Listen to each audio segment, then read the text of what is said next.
Hello, I'm the Pink Phantom, and this is my podcast. Join me as I delve into the world of games and gaming, and especially old school RPGs. Together, let's voyage into the astral realm and check out my phantom thoughts. In this episode, I've got a couple call-ins from Jason from the Nerds RPG Variety Cast. I go over a couple of Hexcrawl aids that I just received from some Kickstarter buys I made. And, of course, more tales from the Dragon Slayers. Hey, Pink Phantom, Jason here. Just listened to episode 54, and I paused after Rich's calls and your responses. Yeah, I agree. What is this RPG is definitely more useful than what is a RPG. I love authors' thoughts. I love to see notes and designer notes. And I wish more authors would use the layers in a PDF because they could put their thoughts in a different layer. That way it doesn't clutter up the rules. I mean, I don't care if it's on the rules. I like to read books where where the footnotes in the book is half the page or half of every page. I love those.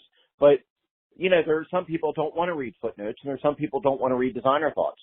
But if authors, when they write their PDFs, would just put the regular text on one layer and put all the designer notes on a different layer, like S. John Ross does in Risus or Resus, however you want to say it. But, if you use the different layers, you can still have designer notes for people like me, and the rules can still be clean without notes for the people that, want that.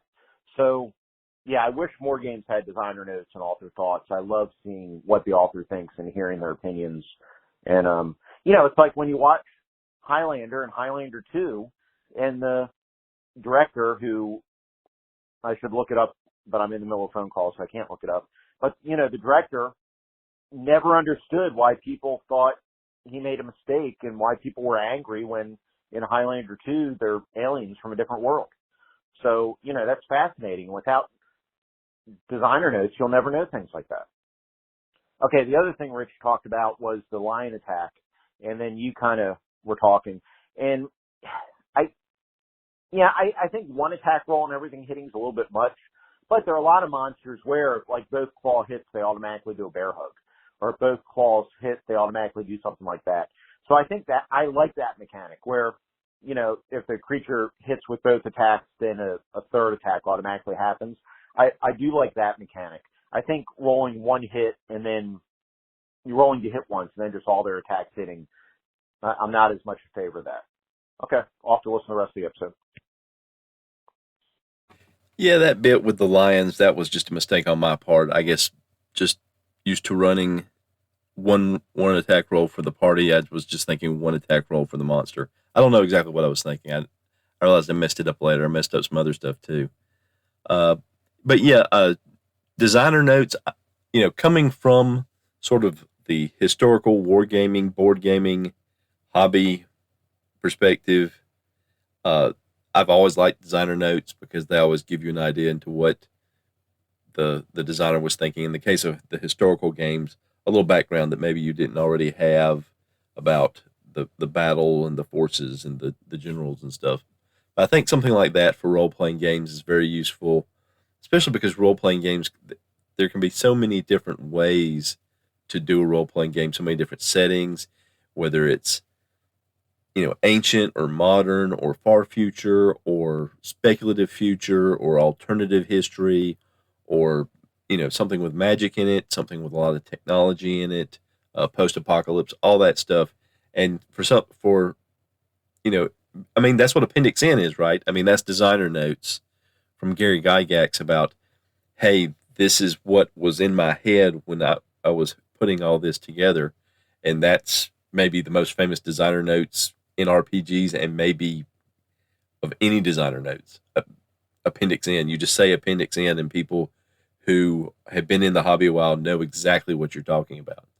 So yeah, I absolutely like, and I don't listen to the director's commentary as much on DVDs and stuff. That is something that I think is interesting.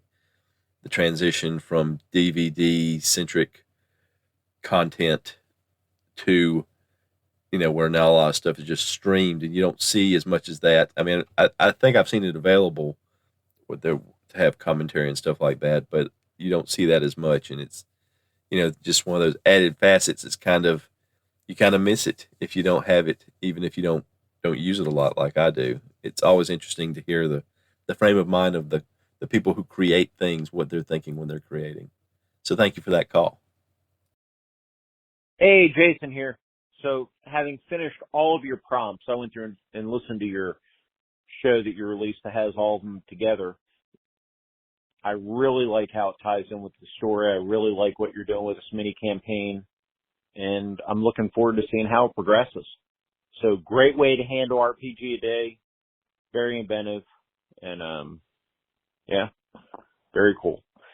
For me, solo role playing is much more of a procedural thing as opposed to coming up with these little stories and all that. But I really do enjoy them from more creative people that can handle doing that. So thank you for putting that out there. I did enjoy it, and I'm looking forward to seeing how the story continues.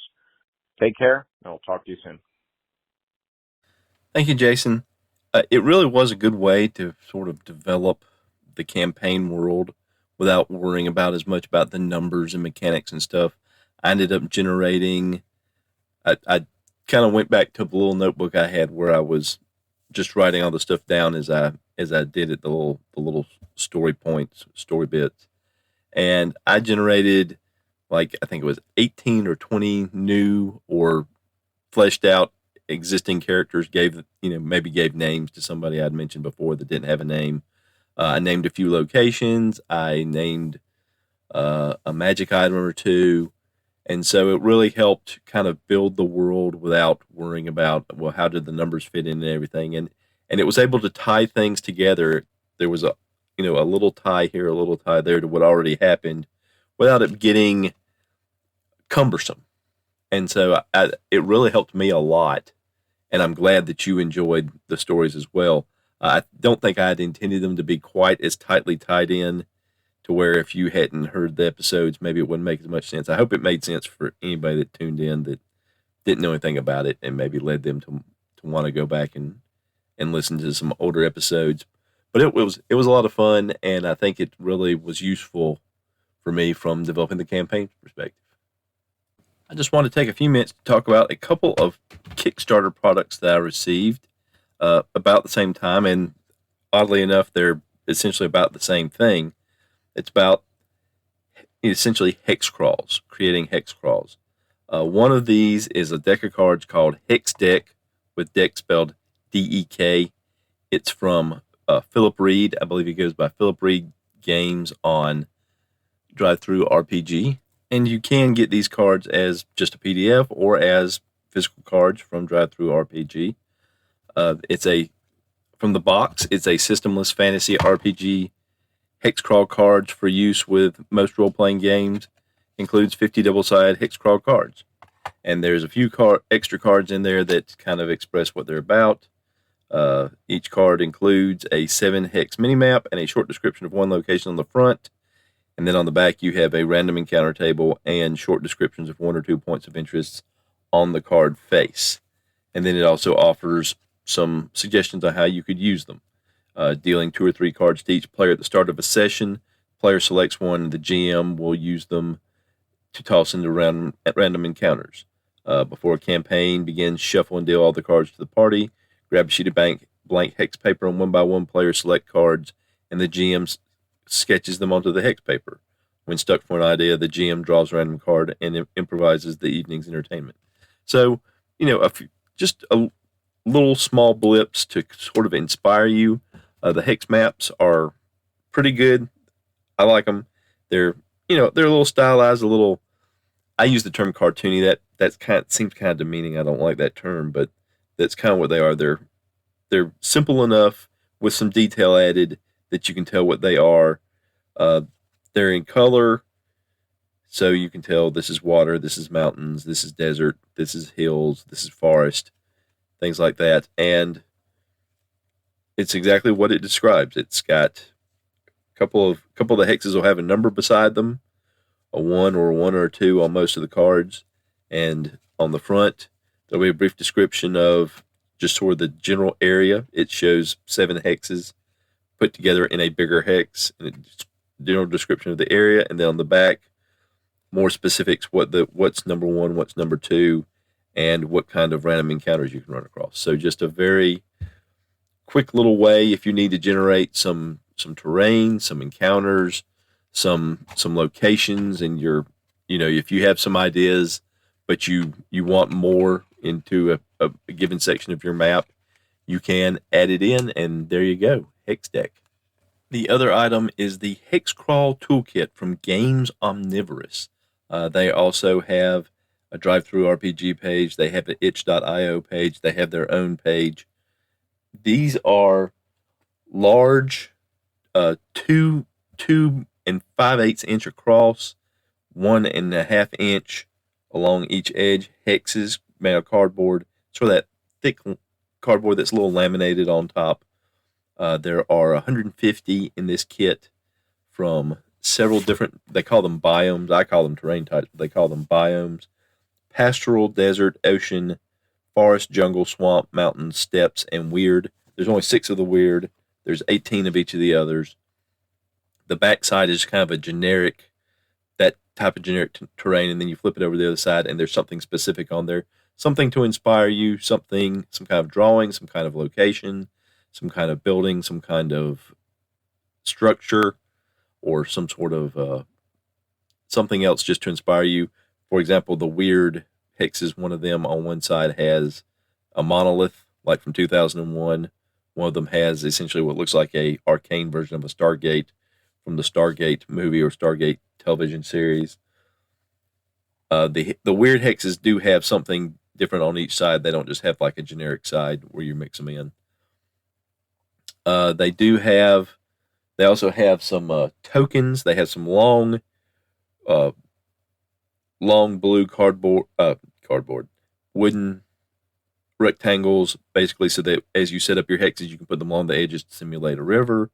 They have a handful of round treasure tokens where you can put where treasures are located, and they even include a little pawn if you want to build the map and then use it to track where your RPG party is on that map. You can move that pawn around. They also included some scenario cards. They're sort of pre-made regions, large areas of hexes. They show a little mini map, and then different types where you put different types of terrain. Some of them are numbered, so they tell you what's in each of those numbered hexes. They tell you what the quest is. There's a quest, for example, the quest Escort the King is a king rides inside the royal palanquin, which the players must carry or find henchmen for them to do. The king must be delivered to the castle in no more than 12 days. And it also includes a little D6 random events chart and a D6 encounters chart. If you don't want to do the scenarios, you can just lay them out, pull them out of a bag. They include a cloth bag you can put them in, and you can pull them out of a cloth bag and lay them out. There's a little pamphlet that has various tables for stocking towers, stocking villages, stocking cities, and stocking dungeons.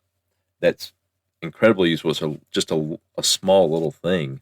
It's a little bigger than, it's maybe a 4x6 card size when it's folded up, and just chock full of good charts to roll on. It has a little pad of hex maps with a hex map at the top in varying shapes. Most of them are there's some unusual shapes in there, but there's also a lot of where they have about 19 hexes and they're set up as a bigger hex. But they have the numbers 1 through 19 written on them in different orders. They have a little border to show where that's basically where a river or something would be. And it's got some stars where it would be a location where you would have some sort of location for people to go to, or maybe some sort of treasure. At the top, it's got a place where you can write the region name, and then the bottom half of each piece of paper is a D6 rumors table, a D6 encounters table, a D6 treasure table that is just blanks where you write in what you want to write in. The only additional information is for the rumors. It suggests that 3 of them should be true, 2 partly true, and 1 false. And then it also has a little booklet that comes with it where it talks about each it shows you the pictures of each of the types of hex in each biome, tells you special travel rules for each biome. It has tables for encounters, treasure, events, and rumors for each biome, so you can pull from that if you don't want to create your own.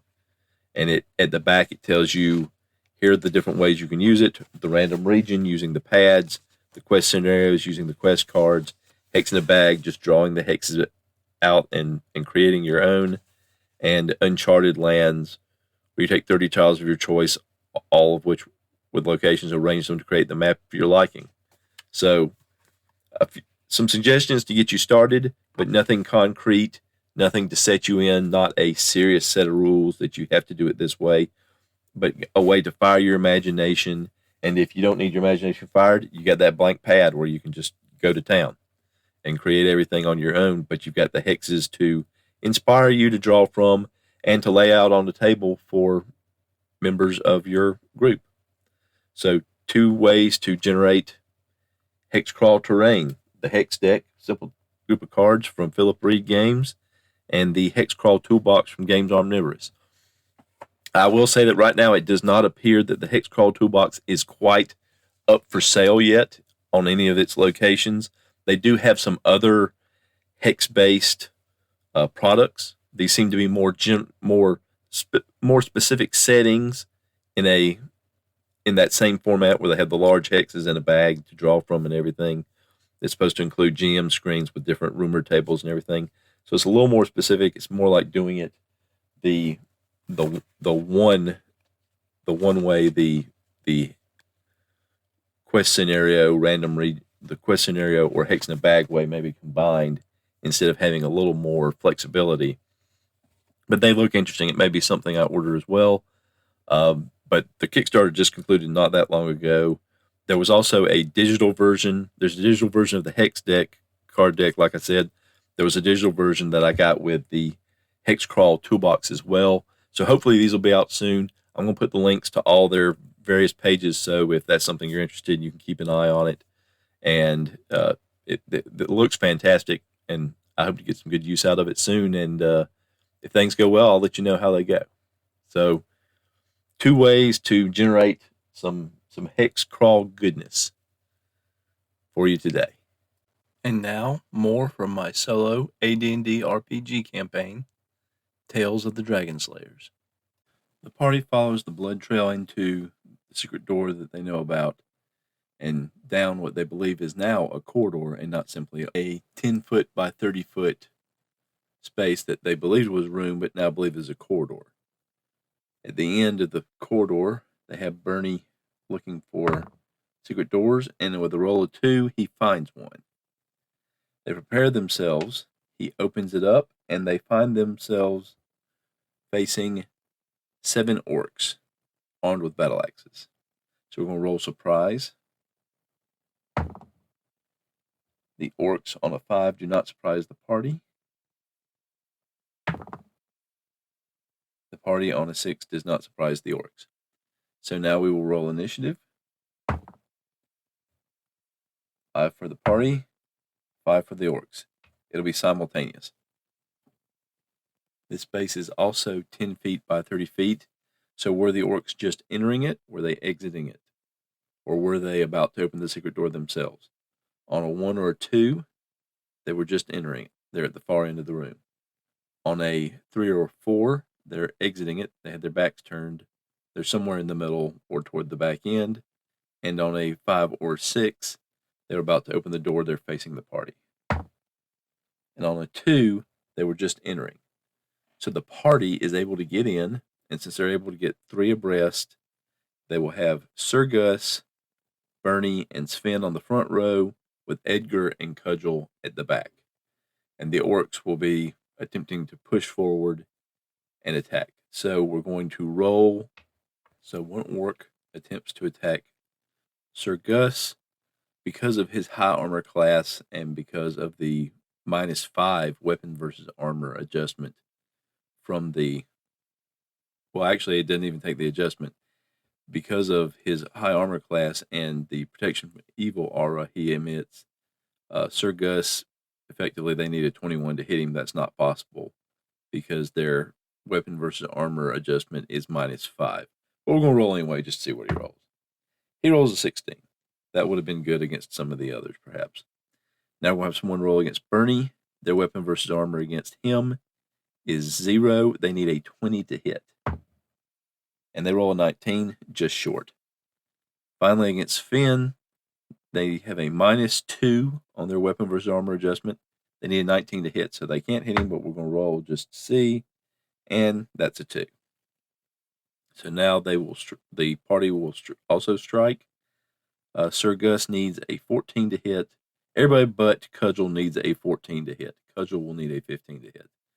So Sir Gus, he has a +4 on his hit roll. He rolls an 8. That gives him a 12. He misses. Bernie will try to hit. He also has a +4 to hit. He rolls a 3. He misses. Sven has actually some of the treasures that they recovered from the orcs who were destroyed by the tornado. Has a magical trident coupled with his strength bonus and his specialization bonus. He has a massive +6 to hit. And with an 11, he hits. His trident will do 2 to 7 damage. He has a +7. These orcs don't have a lot of hit points, so every time Sven hits, he's going to kill one. So he has killed one orc. Cudgel and Edgar are essentially blocked from participating. So now we will roll for initiative for round 2. The party rolls a 4. The orcs also roll a 4. More simultaneous combat. We'll roll for the orcs against Sir Gus. Doesn't matter. It was an 18. Against Bernie, a 12. That's a miss. Against Sven, another 12. Sir Gus rolls. With a 16, he hits. With his bonus, that's going to kill an orc. Bernie will get 2 attacks this round, one now and one at the end of the round. He's rolling with +4. He rolls a 2 and misses. Sven with his +6. He rolls a 12 and hits. That kills another orc.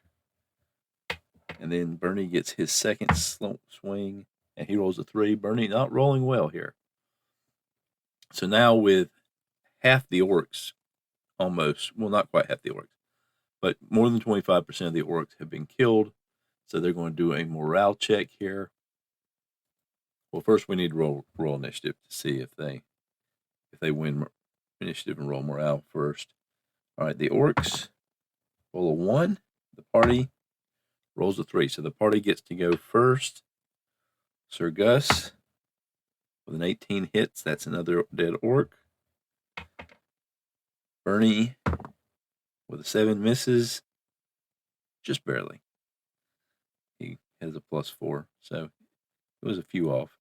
Sven with an 8 +6. That's a hit. That kills another orc. That's over 50% dead now at this point. So now the orcs will roll their morale roll. We'll get our percentile dice. So 25% of the enemy, 50% or more of them are eliminated. So that's a +15. Their morale starts at 50%. So they need to roll 50% or less. They're +15 because 50% of their party has been eliminated. They have taken casualties without receiving any. That doesn't make sense. I think that means taking casualties without dealing any out. +10%, so that's +25%. +10% per each friend killed. 5 have been killed, so that's +50%. So that's a total +75%. And then we roll the dice on top of that, and it's 18. That would have been good if there hadn't been any adjustments. But it comes to a grand total of 68% versus a goal of 50%. So that difference means they disengage and retreat, which means the party is going to get free shots at the last 2 orcs. So Sir Gus, he misses. Bernie with a 10, that's just barely a hit. So with his bonus, that will kill an orc. And then Sven, with a +6, he rolls a 15. So he kills the last orc. So they killed 5 orcs, and then they killed the last 2 as they fled. And now they are in a 10 by 30 foot corridor with stairs leading up. And they're going to head up in the direction the orcs were headed. Having defeated the orcs, the party climbs 2 flights of stairs. They find themselves in a 10-foot wide corridor with a door at one end to the left and an opening in the wall to the right, a passageway. They proceed through the passageway into a 20-foot wide corridor. About 40 feet ahead, they see that it splits in sort of a Y. To the left, they can see light and hear some noise. They extinguish their torch and creep up to that part of the corridor, and peeking down the hallway, they can see orcs in a room down toward the end, going about their business. Having extinguished their light, they see there's also a small amount of light coming from the fort to the right. So they decide to send Bernie to investigate. So Bernie is going to try to move silently as he crosses the corridor to check out the other section. So he's going to roll on his move silently. He has a 25% chance. And with a 9, he gets it. So he's moving quietly through the corridor. He moves about 30 feet. The corridor turns about 45 degrees and then comes to a 90-degree passageway to his right. Peeking down, he can see this also leads into the chamber that the orcs have taken up residence in. He creeps back to the party and lets them know what he has seen. And after some discussion, they decide they should try to take the right fork so they can approach the orcs through the 10-foot wide corridor versus the 20-foot wide corridor, so that if the orcs have greater numbers, they can't be surrounded. But this is going to require them to cross that 20-foot corridor that leads directly into the orcs' lair.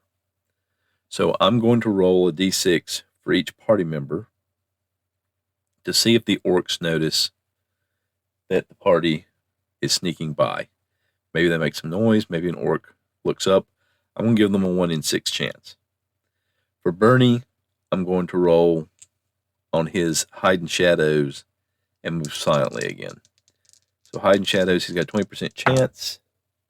63, he's not going to be successful at being unobserved if they look his way. Move silently, he's also unsuccessful with a 47%. All right, so Bernie sneaks across. The orcs don't catch the light of him. Sir Gus, no. Sven, no. Cudgel, no. And finally Edgar, also no. They set themselves up in the same marching order they had before, where they have Bernie, Sven, and Sir Gus up front with Cudgel and Edgar behind.